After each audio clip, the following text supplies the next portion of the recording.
প্রবল বৃষ্টিতে ধস নামল দুর্গাপুর ফরিদপুর থানার সামনের গুরুত্বপূর্ণ রাস্তায়। শুরু হলো যান চলাচল নিয়ন্ত্রণ। ব্যাপক আতঙ্ক এলাকায়। ঘটনাস্থলে দুর্গাপুর ফরিদপুর থানা এবং এসিএল এর আধিকারিকেরা।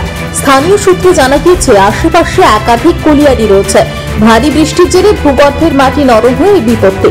এসিএল এর আধিকারিক বলেন, এর নিচে কয়লা উত্তোলন হয়নি। কি কারণে এই ধস আমরা বুঝতে পারছি না, তবুও ব্যবস্থা গ্রহণের কাজ চলছে। আমরা বুঝতে পারছি না, কারণ এখানে মাইনিং হয়নি।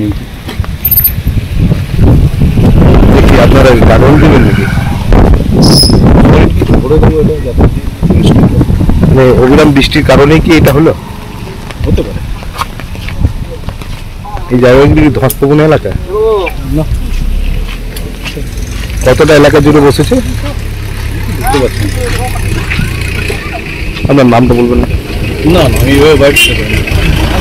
দুর্গাপুর থেকে সনাতন গড়াইয়ের রিপোর্ট, টিভি নিউজ 10।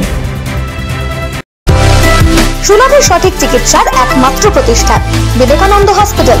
24 ঘন্টা emergency service, blood bank, trauma care. আপনাদের সেবায় আমরা তৎপর।